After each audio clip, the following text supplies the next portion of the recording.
Hi, and welcome back to another episode of Girls, Girls, Girls. And today I'm being joined by Karen Lamont.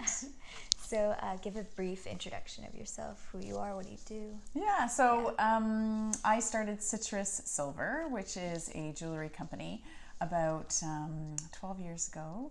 And it's something that I didn't expect to go into this field. Mm-hmm. I worked corporately before, so out of university I went and started working corporately for a direct marketing firm in Toronto, and then I had children and things changed then. So I had an opportunity to start this business, and I was in that sort of honeymoon phase of parenting is what I call it. Yeah.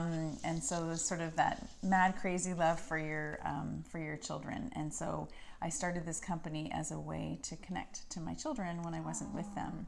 So my company is, I work in sterling silver, and I hand stamp pieces. So I actually hammer into sterling silver special words or names, GPS coordinates of a special place, that sort of thing. So it's all about connecting you to what brings you joy and tells your story. Yeah, that's super sweet. Thank you. Love it.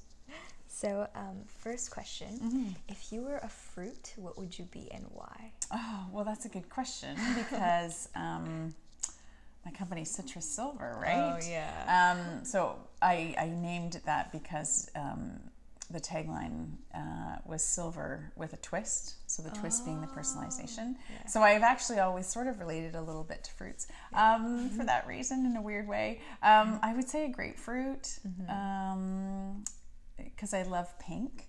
So I appreciate like the sweet and the sour. I guess it's a little more sour than sweet, but it's just it's fresh. It's I don't know. It's healthy. Yeah, a lot of it's vitamin healthy. C. Yeah. Okay, so the more serious questions. Okay. In your opinion, what is the best and worst part about being a girl? That's a tough question. Yeah. I realize that people can have different answers to this question, and I respect that. For me personally, I don't see it that way. I feel I've never encountered a glass ceiling in my lifetime, thank goodness. I feel on par with boys, men. Like I don't feel different. I don't feel like I'm treated differently. I don't feel like I have to be different than who I am when I'm in their presence. I don't feel threatened by them. So yeah, that's a really tough question because when I worked corporately, I was the only female VP on the management team, and I didn't experience sort of any sort of feelings like my career was any more or less because I was female. In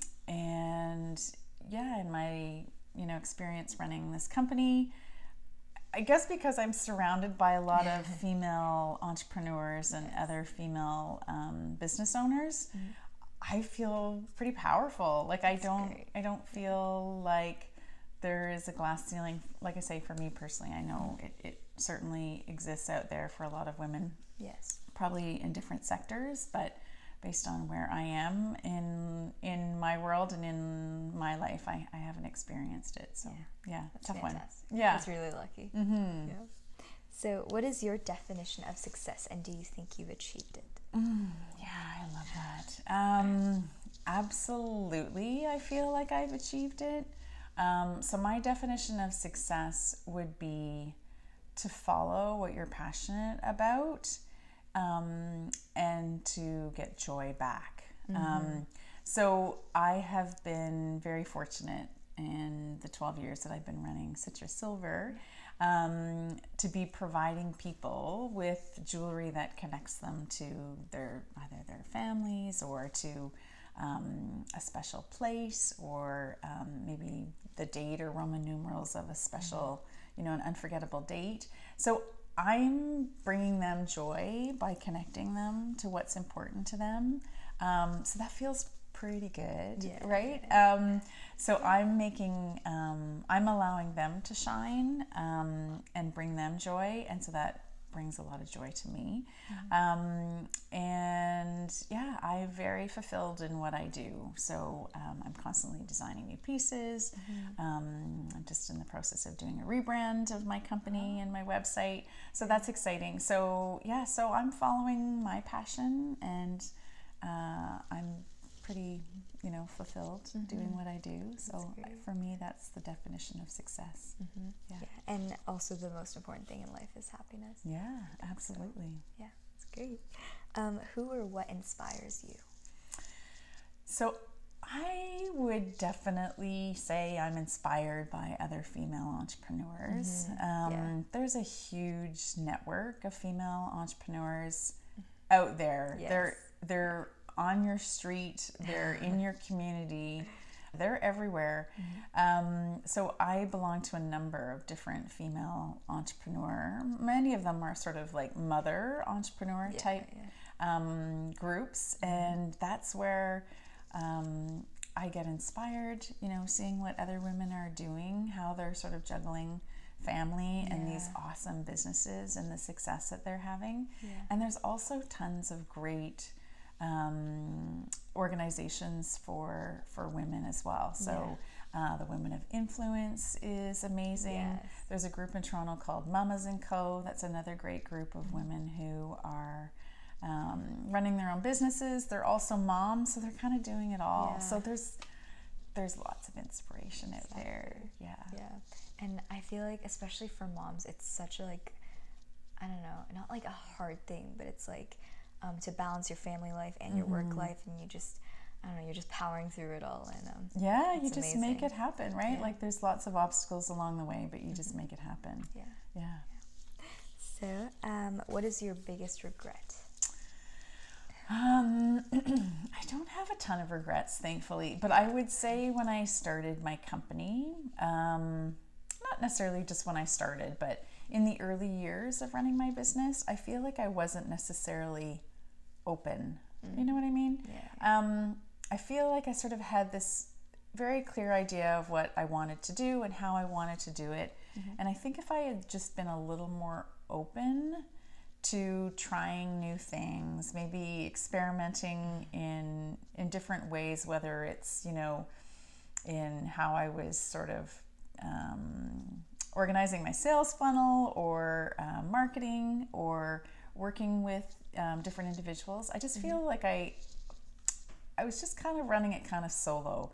And I feel like it would have probably, in retrospect, been a little more fulfilling and probably a little more fun if I had been open and sort of collaborating more with other women or entrepreneurs or other people. But that's one regret, I guess, that I have.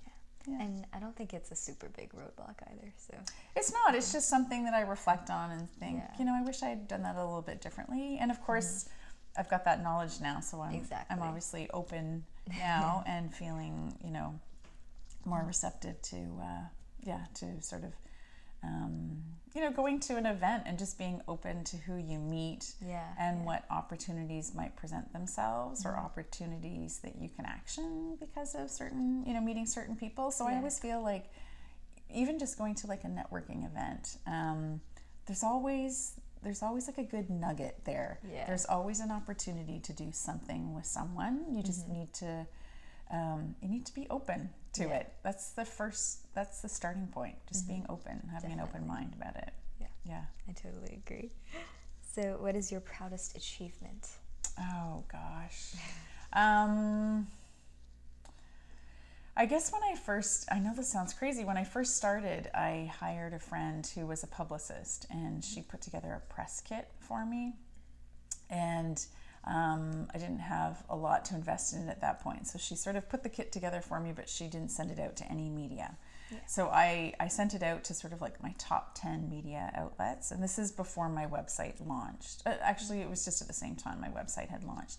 So it's kind of, there was a lot going on at that point.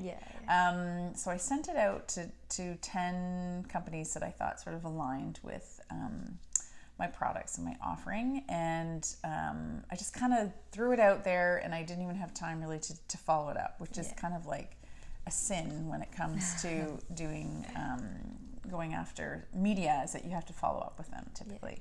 And then I got picked up by, it was a company called Sweet Spot. It doesn't exist any longer. They did sell to Rogers, but I don't believe they exist any longer. And they covered Citrus Silver in a national newsletter. And at that point, it was a very popular newsletter. It went to thousands and thousands of people across the country, and it highlighted companies or cool restaurants or places that whose designs that they appreciated, or just places that were kind of cool and up and coming, and did a really good job of putting a spotlight on Citrus Silver. And when that happened, I got hundreds and hundreds and hundreds of orders. Oh, that's amazing. So really within the first 2 weeks of my website launching, I had hundreds of orders. It was right before Mother's Day, which of course is sort of a key season for my business. So I had this commitment on my website that people who ordered by a certain day would of course receive those orders in time for Mother's Day. So the press happened, I think it was about 5 days or so before that cutoff date. So I literally had hundreds of orders that I had to produce. So hand stamp and ship to arrive in time for Mother's Day. And it was crazy. It was overwhelming. I was scared I wouldn't be able to do it, but it all came together. I pulled together my family, my friends. We sort of were all working just at mock speed to get these orders in the mail and delivered on time. I would say that was probably the most successful pretty amazing moment. That was sort of like the moment, where I knew my business was going to be successful, because it happened fairly quickly. So I mean, there's been lots of great things that have happened since then, but that was kind of like a very the pivotal moment in the beginning. So that's amazing. So what is your advice to young girls out there seeking for maybe careers in your profession? Or I would say be open. Sort of going back to that lesson that I learned, just be open. So when you show up somewhere, show up with an open mind, because you never know what opportunities might present themselves. But if you're not sort of tuned in to being open, then you're going to miss them. And a lot of really good things can happen if you just keep an open mind, whether it's meeting someone and sort of trying to connect in a certain way, finding a common ground, sort of being open to something you might be able to do together, kind of like what you're doing here, right? So meeting women and just sort of being open and establishing relationships, and you never know where things are going to go. I've had lots of occasions like that where I might have met somebody years ago, and then I meet someone else, and then there's some sort of connection to that person, and then I'm reintroduced to them, and then something really cool happens. So I would say being open and definitely following your dreams. And sometimes you don't know what your dreams are when you're starting out. So when you're finished school, and you're sort of picking your perhaps an industry to go into, it's hard to know if that's going to be your dream. But as long as you really do need to follow your core values. Sorry, I'm emphasizing a whole bunch of things here, but this is an important one, is to follow your core values. So it might be hard to sort of establish what your core values are. That's something that sort of evolves, I think, as you age a little bit. But you know what feels good, and you know what feels doesn't make you feel comfortable inside. So make sure that what you sort of where you're headed and what you go after really makes you feel good on the inside. So follow your gut. Because it means a lot. And in order for you to sort of follow what you're passionate about, you've got to have that really good feeling on the inside. That's what I would recommend. That's fantastic. Thank you so much for meeting with me. My it was pleasure, such a pleasure. Ashley. So nice to meet you too. Thank you. Thanks.